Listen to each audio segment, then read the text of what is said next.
Another rainy day for the northeastern regions. More than 300 millimeters could fall in just 48 hours, so it will most likely lead to flooding due to the rivers overflowing. And that's exactly what happened during the third week of January this year in the Hoedspruit Wildlife Estate.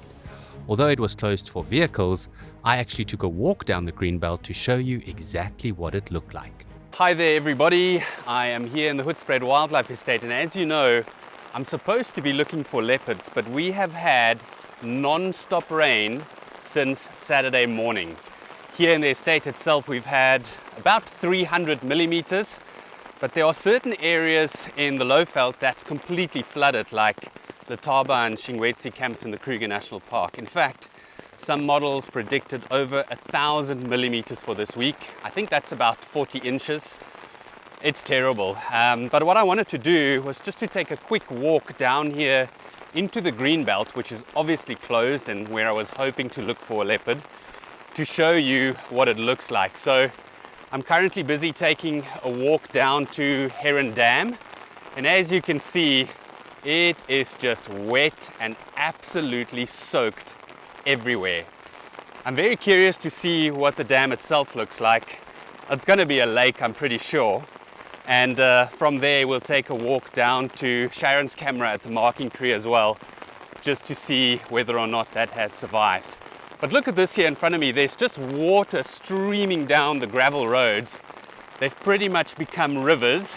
I actually took a drive down Rotsvy gravel road down towards Fish Eagle Dam as well, because I wanted to see what it looks like at the Motlabetsi River, which is on the far corner of the estate.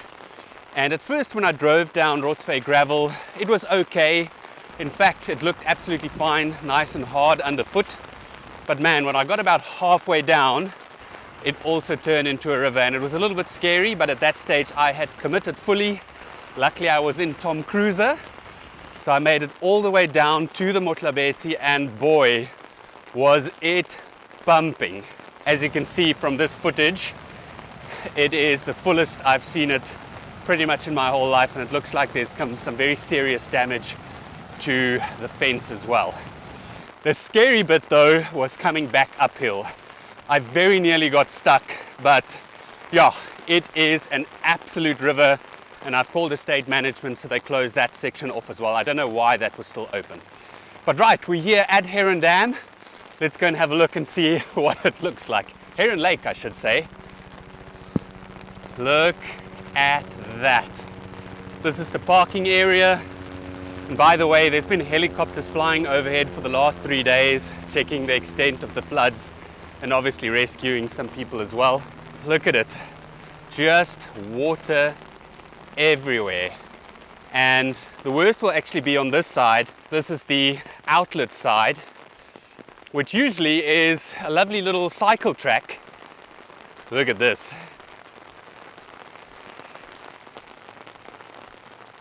Absolutely pumping. So that's all the water that's coming down from the dam itself, coming down here, and that basically goes down to where those little bridges are that Kulua and Mafu walk over, basically along the drainage line that cuts through the estate. Right, I'm gonna go through this water here and take you through to Sharon's camera. I'm trying to do this all in one shot just to really give you an idea of what it looks like and also the proximity of things. I'll do a quick walk so it doesn't take too long. Whoa, nearly lost my umbrella. So this little trail that I'm walking on now is the one that I usually take to Sharon's camera, and I'll give you a little bit of an idea of how muddy it is and also how lush it's gotten over the last couple of weeks or so. Look at this. It's turned into a proper little river, and as I said, very, very lush. I tell you, wouldn't it be funny if I walk now and I bump into a leopard? That would be my leopard video done, the seeing one with my own eyes. It's funny, they sometimes love this weather, a little bit more active than other cats in the rain. Oh wow, look at this water just gushing in from the side. Unbelievable. Just coming out of the bush and then rushing down back into Heron Dam. I actually said to Tabby, I bet you the water levels at Heron Dam is going to reach Sharon's trail camera at the marking tree. Mark my words. Right, the turnoff is not far from here. It's going to take a walk down here to the left. I must just be careful not to slip. And let's see how high Heron Dam is pushing up here towards the camera. The marking tree is just around the corner. Oh, look at this, people. Unbelievable. Wow, wow, wow. Look at this. Oh. So there's water coming from here. There's water coming from behind me. And then most of it's coming from that side. And as you can see, technically speaking, the water has reached Sharon's camera. But luckily, it's still way above the water level and not close to drowning just yet. Hardest hit were the Rotsvy Burrows. All was well here at the start of the year. The resident warthog family was happy and healthy. I had contracted a waterbuck bull to do the gardening, and an enormous flock of red-billed quailias paid the burrows a visit.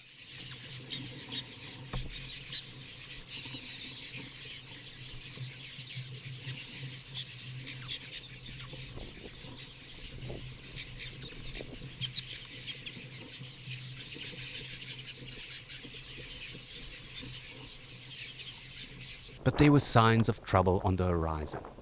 At first, it became a mud bath, but nothing the warthogs couldn't handle. They would simply clean up the mess and carry on with their daily business. Tensions were running at an all-time high though, as it kept on raining and the earth got wetter and wetter. On the 13th of January, just before midnight, banded mongooses that must have been hiding in one of the burrows started calling frantically. And by the time it got light, you could see why. The Rotsvy Burrows had filled up completely.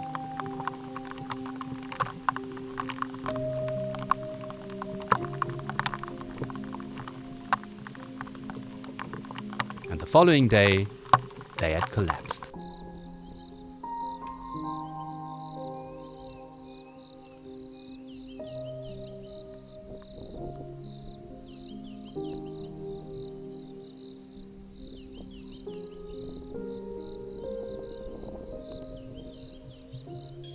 Just got here to the Rotsvy Burrows after the big rains, and it is devastating. They have pretty much all collapsed. It does look like there's one or two holes that's still open, but generally speaking, it's pretty much caved in all around.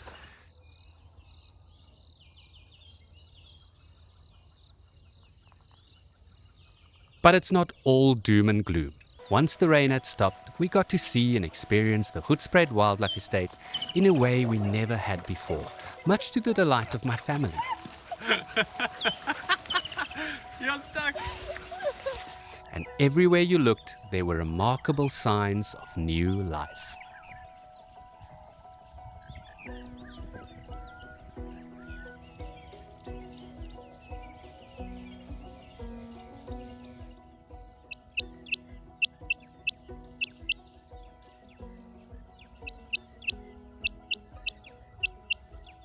It's the 31st of January and I can happily announce that the Hoedspruit Wildlife Estate Greenbelt is officially open. And although there is some damage to the roads and the small bridges, I'm confident that the estate management is going to fix that sooner rather than later. And I can also honestly say that I've never seen the estate this beautiful. As you can see behind me, the grass is green and tall, the animals are fat and happy, and it's as wonderful out here now as it was before the rains. So if you guys are thinking of visiting, please don't hesitate or cancel any bookings you might have. The estate is open to visitors. And I can highly recommend a place called Wild Heart Safari Lodge, which is located right on the edge of the Greenbelt. Wild Heart Safari Lodge offers luxurious self-catering accommodation and features 3 beautifully designed units that can be booked individually or together for larger groups. The main house sleeps up to 6 guests in 3 air-conditioned bedrooms, each with a private ensuite bathroom. It boasts a spacious, fully equipped kitchen, inviting indoor and outdoor lounges, a swimming pool and a scenic braai area overlooking the surrounding bushveld. The 2 smaller cottages, Zesty Zebra and Lion's Den, are ideal for couples seeking privacy and tranquility. Each includes a double bedroom with an ensuite bathroom, a compact kitchen and lounge, and a private plunge pool and braai area perfect for unwinding after a day of exploring. Wild Heart Safari Lodge really is the perfect base from which to explore the Hoedspruit Wildlife Estate and all the other attractions around Hoedspruit, like the Kruger National Park and the panorama route. So if you want to learn more, simply scan the QR code on the screen or click on the link that I've left in the video description. So earlier this morning I came out and I downloaded the footage from all the cameras in the estate, and with me were some very special guests. I invited some friends to join me, including two young and very enthusiastic little nature lovers. Let's see what animals came to the marking tree. Only one leopard came past the marking tree in January, and it was Mafu on the 8th of January. For the rest of the month, it was only general game that used this route, including warthogs, waterbuck, kudus, impalas, nyalas, and the resident duiker, of course. With so much water in the veld, the Drongo troughs attracted a surprising amount of animals as well, including giraffes, kudus, warthogs, impalas, as well as other creatures like squirrels, a curious little genet, spotted hyenas, and even a rarely seen black-backed jackal. It has also become a bit of a birding hotspot, with sightings of laughing doves, ring-necked doves, red-billed oxpeckers, Swainson spurfowls, glossy starlings, Natal spurfowls, red-billed hornbills, emerald-spotted wood doves, helmeted guinea fowl, and one of my favorites, the grey go-away bird. The highlight though was another leopard I had never seen in my life before, a young male that jumped up onto the side of the trough to quench his thirst on the 23rd of January. He looks big, at least 2 or 3 years old, and it's not one of Zaha's sons, Vushika or Equindla. The same young male leopard actually walked past Dia's camera as well earlier in the month, and I can't wait to see whether or not he hangs around. Other highlights here included a seldom captured steenbok, a scrub hare, and plenty of spotted hyena and civet activity.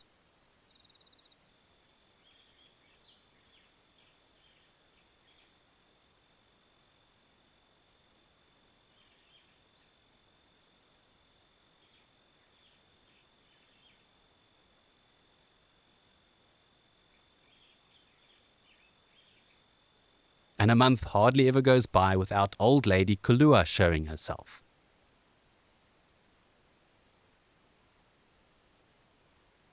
She exited the estate here on the 1st of January and was later captured again further west along the fence line at Karen's camera, this time with cub in tow.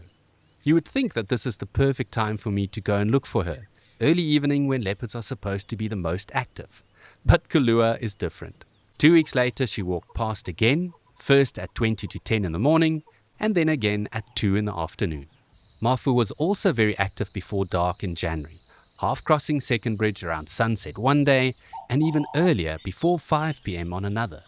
At the Rotsvy Burrows there were signs of hope as multiple warthogs started digging where their holes had collapsed after the floods. I'm definitely going to keep Paul and Sheena's camera here to monitor the rebuild of what is without a doubt one of the most interesting spots in the entire estate. Last but not least, there's Cooper's Pond, which has become one of my favorite spots in the Hoedspruit Wildlife Estate. A true summer's paradise pool.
Now that the greenbelt is drying out and the roads are starting to open up again, my leopard search can finally begin, and it'll feature in the next episode of the Wildlife Estate Diaries. Thank you so much to everybody that watched all the way to the end, and in particular to my patrons, many of which have sponsored trail cameras. My patrons are nature-loving people from all over the world that make small monthly donations in return for some rewards, like early access to the videos, behind-the-scenes footage, and mentions in the video, like Simon Wakenshaw and Geraint Izzet. If you want to learn more, scan the QR code on the screen or click on the link that I've left in the video description. Right, I have a leopard to find.